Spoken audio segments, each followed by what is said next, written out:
Jaylen Brown scored 23 points and the Boston Celtics withstood a 42-point night by LeBron James to beat the Cleveland Cavaliers 107-94 on Tuesday and take a 2-0 lead in the Eastern Conference Finals. Terry Rozier added 18 points while Al Horford finished with 15 points and 10 rebounds. Advertisement: Boston improved to 8-0 this postseason at TD Garden. The Celtics have never blown a 2-0 series lead in the playoffs. James added 12 assists and 10 rebounds.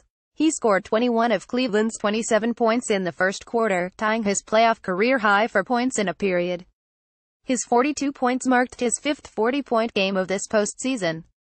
James had just 15 points and missed all 5 of his three-point attempts in the Cavs' Game 1 loss.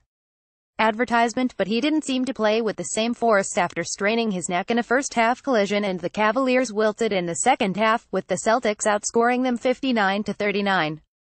Kevin Love finished with 22 points and 15 rebounds for Cleveland. As expected, Tristan Thompson started in place of Kyle Korver in the hopes his presence could energize what was a sluggish Cavs offense in Game 1.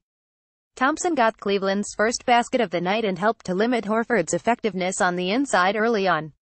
Korver added 11 points off the bench for Cleveland. But starters Thompson, Jr. Smith and George Hill combined for just 11 points on 5 of 17 shooting. Advertisement: tempers flared with 3:49 to play with Boston leading 97-89. Marcus Morris got in Smith's face after Smith pushed Horford in the back to prevent a layup. Smith shoved Morris and the pair had to be separated. Smith was assessed a flagrant foul and both received technical fouls. Boston's balanced attack was effective again, with 6 players reaching double figures. Cleveland had 15 turnovers leading to 13 Boston points. The Celtics turned it over just 6 times. Boston led 84-77 after 3 quarters and took command late in the fourth, with the Cavs getting little offense other than from James. Cleveland's starters were pulled with 1:48 left and the Cavs downed 14. They sat more than 7 minutes to conclude Game 1. James was on the attack from the opening tip. He turned the ball over the Cavs' first possession, but it was one of his only miscues in the first quarter.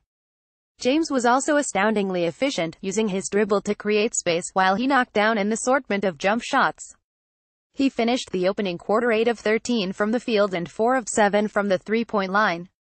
His momentum was stunted briefly at the 3:50 mark of the second quarter, when Tatum was whistled for a foul after catching James' jaw with his shoulder as he attempted a steal. James stayed in the game and connected on one of his ensuing free throws, but then exited to the locker room with Cleveland leading 47-36. Advertisement: the Cavaliers said James had a neck sprain. He returned after missing less than 2 minutes of game time. Boston flurried just before the half, getting 6 points from Morris in the final minute to trim Cleveland's lead to 55-48 at the break.